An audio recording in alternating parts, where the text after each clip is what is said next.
আসসালামু আলাইকুম প্রিয় দর্শক, স্বাগত জানাচ্ছি সুরমা টিভি 24 এর নিয়মিত আয়োজন আজকের শীর্ষ সংবাদে। আমি হাবিবুর রহমান। শুরুতেই জানিয়ে দিচ্ছি আজকের দেশের শীর্ষ সংবাদগুলি। প্রধান উপদেষ্টা অধ্যাপক মোহাম্মদ ইউনূস বৈশ্বিক খাদ্য ও অর্থনৈতিক ব্যবস্থার পূর্ণ সংস্কারের আহ্বান জানিয়ে ক্ষুধামুক্ত বিশ্ব গঠনের জন্য ৬ দফা প্রস্তাব দিয়েছেন।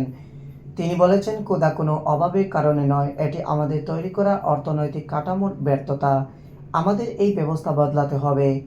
অস্ট্রেলিয়ার ক্ষুদ্র ব্যবসা, আন্তর্জাতিক উন্নয়ন ও বহু সংস্কৃতি বিষয়ক মন্ত্রী ডক্টর এন আলী ভারত মহাসাগরীয় অঞ্চলের সঙ্গে অস্ট্রেলিয়ার সম্পর্ক আরও গভীর করার এবং বাংলাদেশ ও ভারতের সঙ্গে সম্পর্ক জোরদারের লক্ষ্যে এই সপ্তাহে সরকারি সফরে বাংলাদেশে আসছেন।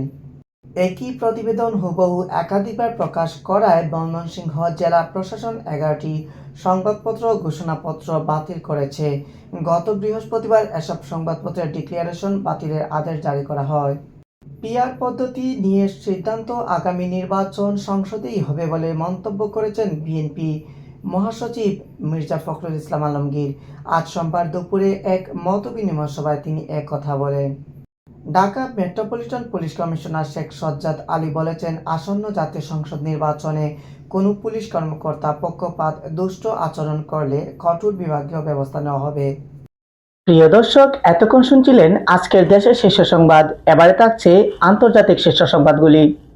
মার্কিন প্রেসিডেন্ট ডোনাল্ড ট্রাম্পের ভাষণের সময় ইসরায়েলের পার্লামেন্টের নেসেটে হট্টগোল সৃষ্টি করেছেন দেশটির দুজন সংসদ সদস্য। তাদের দাবি ছিল ফিলিস্তিনকে স্বীকৃতি দিতে হবে। এ সময় কিছুক্ষণের জন্য ট্রাম্প ভাষণ বন্ধ রাখেন। পরে অবশ্য ওই দুই সংসদ সদস্যকে নেসেট থেকে বের করে দেওয়া হয়েছে। পাকিস্তানের কট্টরপন্থী ইসলামী দল তেহরিক ই লাব্বাইক পাকিস্তানের আয়োজন করা একটি ইসরায়েল বিরোধী বিক্ষোভ সমাবেশ ঘিরে সোমবার পুলিশের সঙ্গে সংঘর্ষে এক পুলিশ সদস্য সহ 5 জন নিহত হয়েছেন। গাজায় 2 বছরেরও বেশি সময় ধরে বন্দী থাকার পর অবশেষে বাকি 20 জন জীবিত ইসরায়েলি জিম্মিকে মুক্তি দিয়েছে হামাস। মুক্তির আগে স্থানীয় সময় সোমবার হামাস কিছু জিম্মিকে বাড়িতে ভিডিও কল করার অনুমতি দিয়েছিল। প্রিয় দর্শক, এতক্ষণ শুনছিলেন দেশের শীর্ষ সংবাদ ও আন্তর্জাতিক শীর্ষ সংবাদ। এবারে থাকছে খেলাধুলার সংবাদ। টানা 2 হারে পিছিয়ে পড়েছে বাংলাদেশ। নারী ওয়ানডে বিশ্বকাপ জয় দিয়ে শুরু করলেও সেই ধারা অব্যাহত রাখতে পারেনি দল। গ্রুপ পর্বে নিজেদের চতুর্থ ম্যাচে জয়ের খোঁজে বাংলাদেশ মুখোমুখি হয়েছে দক্ষিণ আফ্রিকার।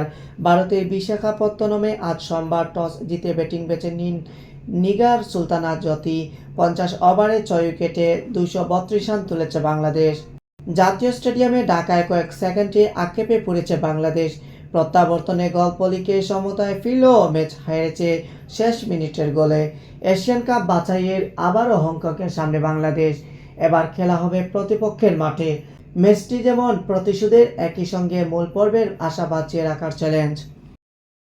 প্রিয় দর্শক, আপনারা এতক্ষণ দেখছিলেন সুরমা টিভি 24 এর নিয়মিত আয়োজন আজকের শীর্ষ সংবাদের দেশের শীর্ষ সংবাদ, আন্তর্জাতিক শীর্ষ সংবাদ এবং খেলাধুলার সংবাদগুলি।